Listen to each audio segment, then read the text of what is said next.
Welcome to Cracklin' Rosie True Crime. I'm Cracklin' Rosie. If you're new to the channel, please consider subscribing, giving the video a thumbs up. And if you're a returning viewer, thank you for being part of the Cracklin' Crime crew. Let's get started.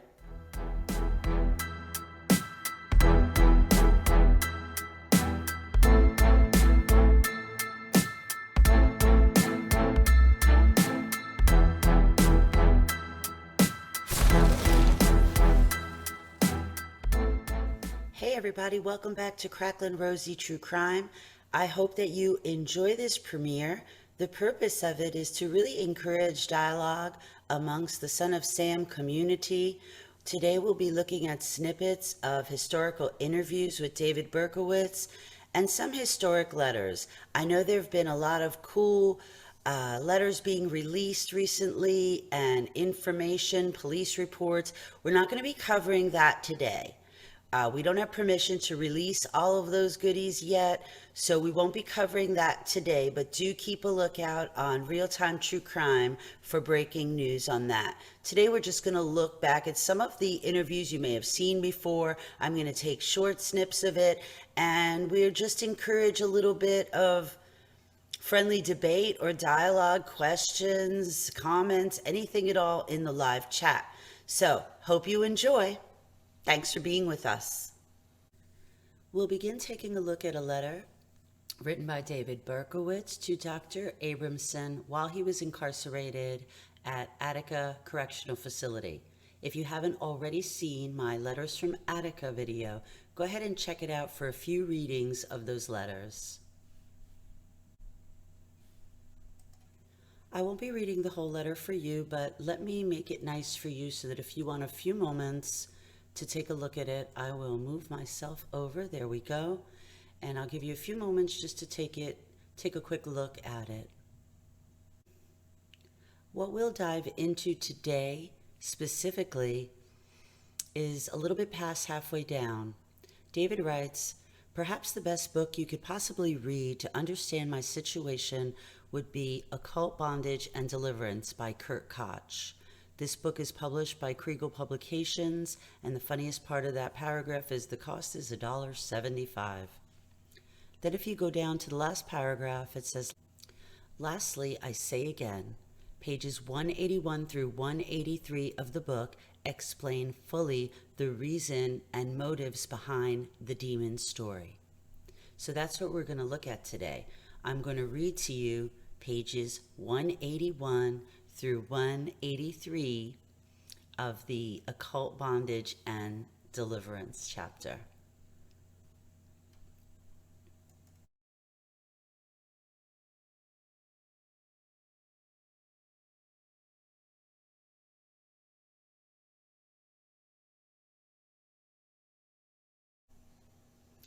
Occult Bondage and Deliverance.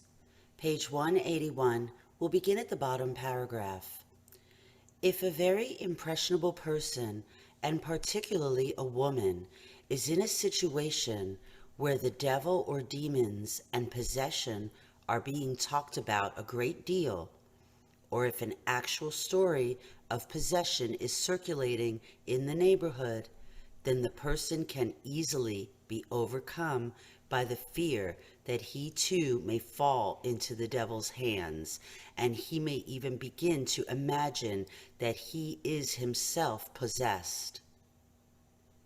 On the other hand, a person may become the victim of an unconscious desire to be possessed in order to draw attention to himself and obtain the sympathy of his fellows. This may even involve him in subscribing himself to the devil as a kind of game, whereby using his imagination and acting ability, he will quite often successfully try to convince those around him that he is actually possessed. He may writhe on the floor, rage and scream, begin to curse and blaspheme, and even start pouring scorn on the Christian faith, and generally act as if the very devil himself were living within him. If an attempt is made at exorcism and he is asked why the demons have entered him, or what their names are, and how many there are, or when they will leave, and so on, he will give answers corresponding to what he imagines real demons would say in the circumstances. Unusually, it soon becomes quite obvious what his intentions are. For example, he may tell the exorcist to stop attempting to drive the demons out, or he may, on the other hand, predict the exact date the spirits will depart, or allow the demon to speak about his fear of judgment and damnation. Yet all the time he speaks, his tone of voice will remain exactly the same as that which is characteristic of him in normal life. After a sustained time of prayer, the patient may suddenly begin to cough in a peculiar way, which is meant to indicate that the demon is now being driven out. This type of behavior can be very contagious amongst a group of suggestible people.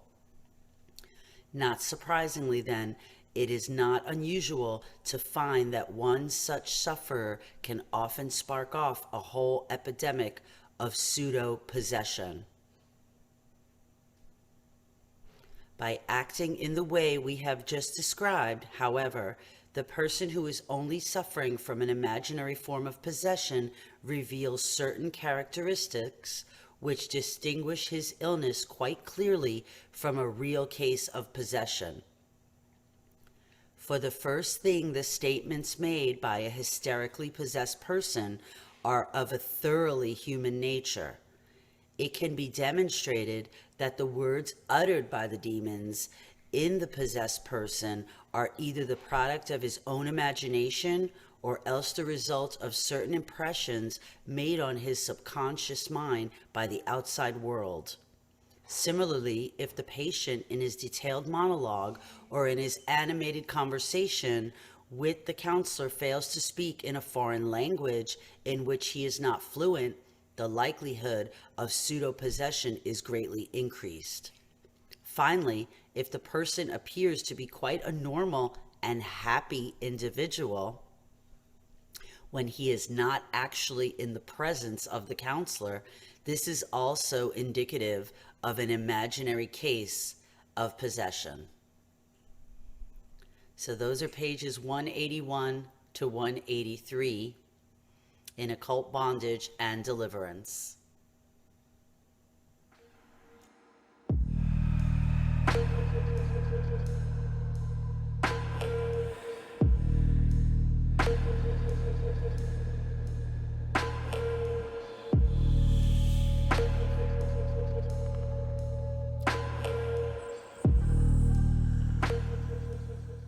You know, if you even for your role in it, had how would you have felt if the death penalty was still around then or was around then? Did you care at that point? There was a time when I had given up hope. I feel so far under satanic power and satanic control that I didn't care. I was more like a robot than a person. There was a time in my life when I feel that I was just utterly under a powerful influence that was destructive, and I didn't care if it was a point where I didn't care if I lived or died. How did these people get such control over you? It was a process. It took time. It was like little by little. I mean, I'm telling you, I didn't know it was going to come this way. I mean, when I got out of the service, I wanted to make a life for myself. My dad was moving to Florida. Most of my friends had all gone or all changed directions in their life, and I just wanted to make a life for myself. I got an apartment. I had saved up, and when I was in the service, enough money to buy a used car, to rent an apartment. I got a job as a security guard. I enrolled in Bronx Community College. I wanted to have a future, you know, and I don't know, everything got turned upside down. I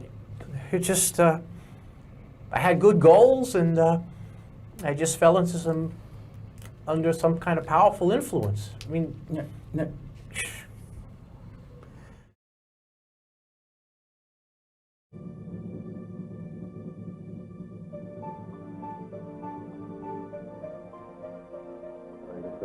I cried. I think that's enough, gentlemen, with respect to any further questions concerning his present relationship. May we ask him if he wants to see his son? Yes. Thank you very much, gentlemen. Please.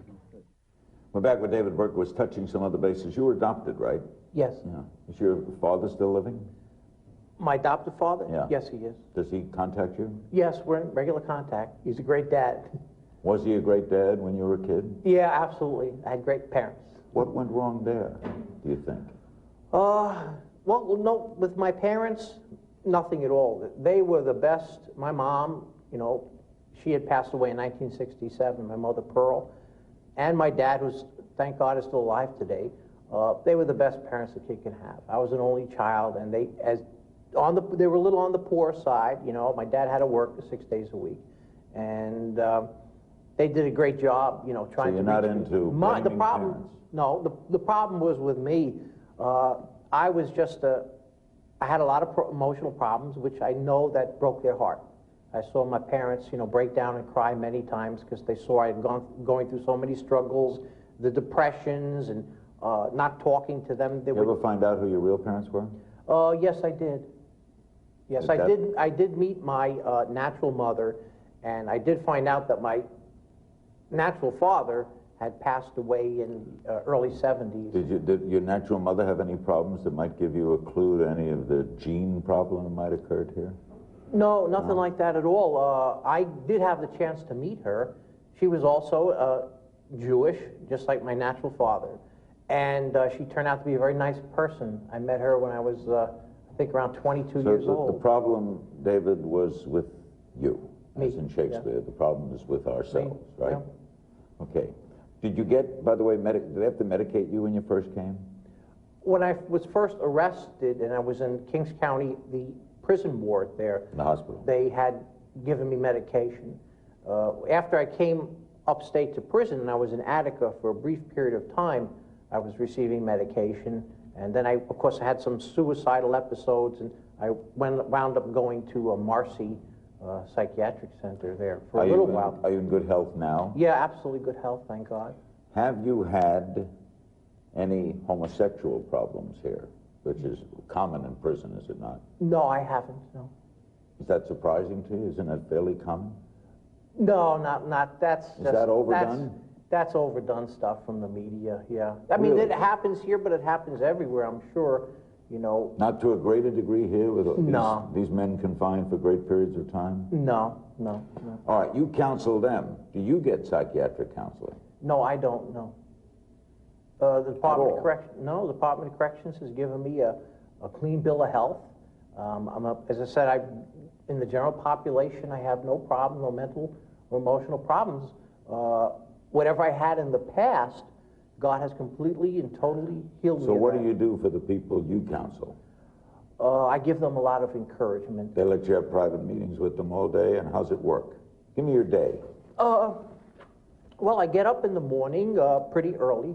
I like to pray. I like to read my Bible, make myself a cup of coffee. And You do that in your cell? yeah, right. There's a little thing you can warm up water. And then I start my day. I go to breakfast and programs. I have to go. I leave my cell block and go down to the unit there, the intermediate care program. I go to that block and I begin to just be with those guys. Those are the guys that have some kind of emotional problems, coping difficulties. Is there a And I spend the psychiatrist day there with with them. There's a psychologist, a social worker, psychiatrist in the facility. And Is it a room you're in? Is it no, it's a regular cell block. a cell block? Cell block. And you counsel them individually and in groups? We used to have a group Bible study that I did, but the doctor that allowed me to run it, he had moved on to another assignment, so it kind of dissolved. But I encourage the guys to go to the chapel. Basically, I empathize with them. I want to be a good listener, and I'll share scriptures with them. Do they ask you a lot about your past? Are they interested in Son of Sam? In here, most of the guys don't even talk about it. Guys don't ask me about that. Once in a while, a guy will be curious and ask a question, but they say I don't really want to. They see I don't want to talk about it, so they respect that. I thank God that as I said, I'm like everyone else. Nobody fusses over me or And that's or the way you guys. want it. Right, that's the way I want it. Back with more of David Berkowitz after this.